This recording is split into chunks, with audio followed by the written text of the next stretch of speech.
Você já esteve sozinho, no silêncio da noite, e sentiu que não estava completamente só? Já se perguntou se os sussurros ao seu redor eram apenas a sua imaginação? Bem-vindos à Biblioteca do Medo, onde exploramos os cantos mais escuros da mente e dos sonhos.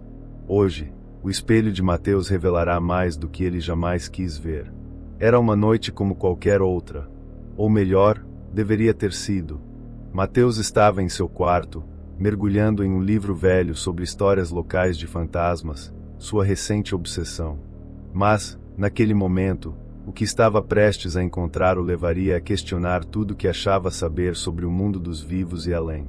Ele recebeu o espelho como uma herança de família, um presente de sua avó. A peça era majestosa e chamativa, com uma moldura adornada com detalhes de ouro antigo e figuras enigmaticamente guardadas pelo tempo. Desde que o espelho fora instalado em seu quarto, a atmosfera no ambiente se transformará. Pequenas mudanças, inicialmente imperceptíveis, começaram a criar raízes na mente de Mateus, crescendo em escuridão e dúvida. Naquela noite, a quietude do apartamento apenas amplificava o som de cada respiração, de cada folha de livro virada com delicadeza. Foi então que ele ouviu pela primeira vez o som que mudaria sua vida para sempre. Um leve sussurro, baixinho, quase uma melodia de palavras indiscerníveis deslizando no ardenso do quarto. Ele parou, olhos se levantando grande e lentamente, encarando o espelho com um misto de fascinação e medo. O sussurro se intensificava, uma suave canção de apelo que parecia vir do muito além do reflexo que apenas deveria devolver-lhe sua própria imagem.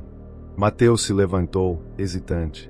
Cada passo em direção ao espelho ecoava pelo cômodo, misturando-se com os sons quase inaudíveis, mas impossíveis de ignorar. E então, ele viu. Não era o seu reflexo que o encarava. Do outro lado do vidro estava um rosto atormentado, velho e desfigurado.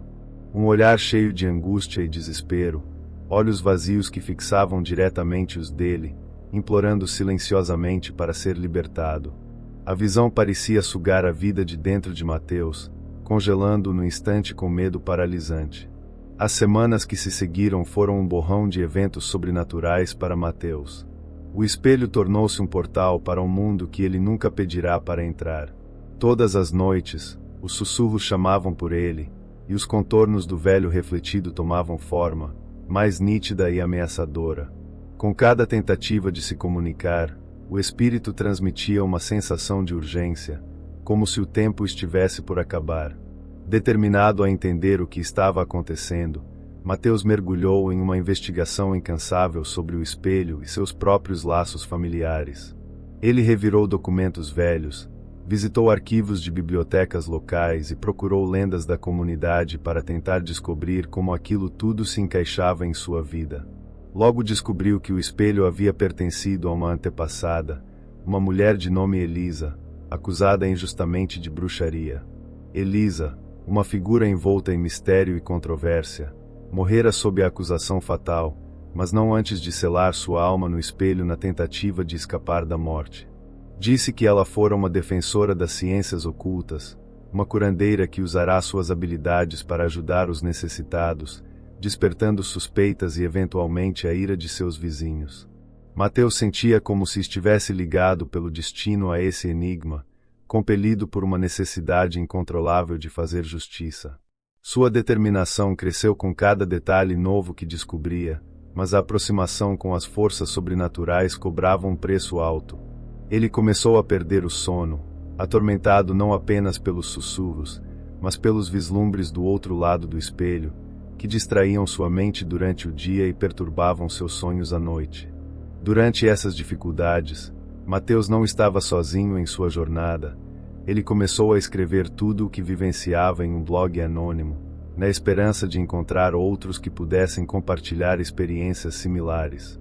As respostas que recebeu foram um misto de escárnio, interesse genuíno e outros relatos de encontros paranormais, mas uma mensagem, em particular, chamou sua atenção: um convite para visitar um antiquário notório por sua especialização em artefatos místicos e ocultismo.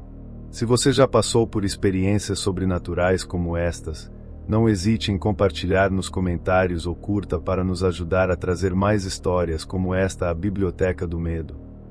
Intrigado e sem muito a perder, Mateus decidiu seguir o conselho.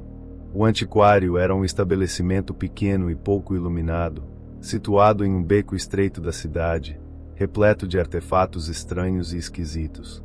Lá, ele encontrou o proprietário, um homem sábio e reservado chamado Arnaldo, cujos olhos brilhavam com um tipo de conhecimento profundo e intocável. Mateus contou a Arnaldo sobre o espelho e suas experiências, ansioso para descobrir algo que pudesse ajudar. Arnaldo escutou com atenção, sua expressão aveludada permanecendo imperturbável. Após uma pausa prolongada, ele confirmou as suspeitas de Mateus. O espelho é um objeto de grande poder, e Elisa está de fato presa. Mas não foi pela escolha dela que a alma ficou contida, e sim por uma maldição maldosa colocada em seu último momento. As palavras ecoaram dentro de Mateus, cada sílaba alicerçada em significado maior do que ele tinha antecipado. Descobrir essa pequena fresta de verdade apenas intensificou sua determinação. Entendendo que precisava ajudar Elisa a encontrar a paz, assim, também a si mesmo, Mateus comprometeu-se com Arnaldo a realizar um ritual arriscado, uma última tentativa para libertar o espírito atormentado. Após a revelação no antiquário, Mateus se viu envolto numa determinação febril. O espelho não era apenas uma conexão com o passado, mas também uma ponte para libertar um espírito preso. A tensão era palpável, como o peso do ar antes de uma tempestade, e ele sabia que precisava agir rapidamente, antes que a maldição se enraizasse ainda mais nas próprias fibras do seu ser. Preparativos para o ritual começaram imediatamente. Arnaldo o orientou a reunir uma série de itens necessários: velas negras, sal grosso, um cristal de quartzo e uma fita vermelha, símbolos de proteção contra energias negativas. Além disso, precisava de uma foto antiga de Elisa, que seu amigo de confiança, Samuel, o ajudou a procurar freneticamente no amontoado de registros de família que Mateus mantinha trancafiados em um velho baú. A noite do ritual finalmente chegou. Não era qualquer noite, mas sim uma lua cheia, o momento em que o véu entre os mundos se tornava mais fino, permitindo uma conexão mais forte com o plano espiritual. Mateus, agora com um misto de medo e coragem, preparou o quarto de acordo com as instruções meticulosas de Arnaldo. As velas negras foram alinhadas com precisão, formando um pentagrama ao redor do espelho, enquanto o sal grosso formava uma barreira protetora ao redor dos mesmos. Com tudo preparado, Mateus acendeu as velas, e o quarto mergulhou em um jogo de sombras dançantes e cintilações de luz fraca. O calor do momento crescia, enquanto ele respirava fundo e colocava o cristal em frente ao espelho, seguido da fotografia de Elisa, centralizada cuidadosamente. Era hora de começar o cântico, um encantamento místico que fora ensinado a ele por Arnaldo, destinado a convocar o espírito e desatar os nós que a mantinham amarrada naquela realidade. Com a primeira palavra proferida, a atmosfera mudou imediatamente.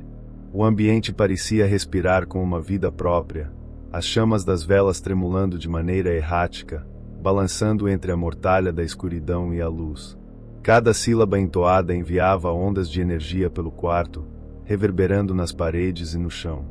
Mateus sentia cada vibração em sua pele, como se sua própria alma estivesse ressoando junto com a magia. Assim que as palavras do encantamento enchiam o ar, o espelho começou a pulsar com uma luz fria e agonizante, substituindo a superfície lisa do vidro por uma névoa em turbilhão de sombras e formas indistintas. A figura de Elisa emergiu lentamente desse emaranhado, seus traços se desenhando mais claramente do que nunca, mas ainda dentro da moldura. Ela parecia vestida de esperança e desespero, suas feições esticadas entre a antecipação e o cansaço. Mateus, não foi apenas um sussurro desta vez, mas uma voz suave e cheia de tristeza, que ecoou pelo quarto como se estivesse ali, fisicamente. Com o coração acelerado, Mateus encontrava-se perdido entre o terror e a empatia. O apelo de Elisa era claro, sua necessidade de libertação apenas igualada pela urgência que fluía de suas palavras. A interação com o espírito fora mais direta do que ele jamais imaginara possível. A sensação de estar no limiar de dois mundos se tornou mais forte quando Elisa estendeu a mão, atravessando o frágil plano do vidro como uma teia de finíssima seda.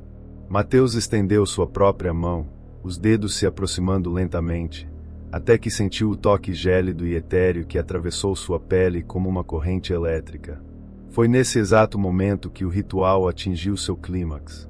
Se você também está sentindo a tensão entre esses dois mundos, compartilhe seus sentimentos nos comentários ou curta este vídeo para continuarmos explorando histórias além da imaginação. O quarto foi sacudido por um sopro de vento impossível, e as velas cintilaram com tal intensidade que parecia quase apagar suas chamas. O espelho começou a emanar um ruído surdo, que aumentava e ecoava, como se o próprio vidro estivesse em lamentações. Mateus precisava manter o foco, preso dentro do círculo místico que criará, recitando o encantamento com a voz trêmula mas firme. Ele sentia a resistência da maldição, uma energia antiga e maligna que se agarrava a Elisa com unhas fervorosas, tentando frustrar seus esforços de liberdade. Mas Mateus, impulsionado por uma força interior que não sabia possuir, persistiu com determinação. E então, quando a última palavra do encantamento deixou seus lábios, um grito rasgou o ar. Um som alucinante, como metal torcendo, como a própria estrutura da realidade se partindo ao meio. A luz no quarto explodiu numa fusão de brilhos cegantes, e o espelho tremeu antes de rachar irremediavelmente, despedaçando numa chuva de estilhaços finos e cintilantes. Por um momento, tudo ficou em silêncio.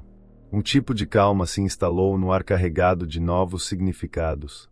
Quando a poeira assentou, a figura de Elisa desaparecera, mas não antes de um último olhar de gratidão e uma paz suave que se espalhou no silêncio. Mateus olhou ao redor, surpreso com o que acabará de acontecer, e sentindo um alívio imenso. Ele limpou os estilhaços do chão, percebendo que a noite trouxe consigo um novo começo. Embora o espírito de Elisa estivesse finalmente livre, as experiências que teve durante todo o processo transformaram Mateus de maneiras que ele ainda estava por perceber.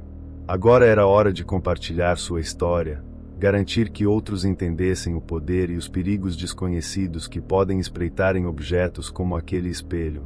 Ciente de que o mundo estava cheio de mistérios indomados à espera de serem descobertos, Mateus sabia que este era apenas o começo de uma nova era de revelações. Caso tenha gostado deste episódio da Biblioteca do Medo e queira saber mais sobre histórias e mistérios ocultos, não esqueça de se inscrever, curtir e compartilhar. Sua interação é essencial para que continuemos trazendo à luz o que outros preferem ignorar.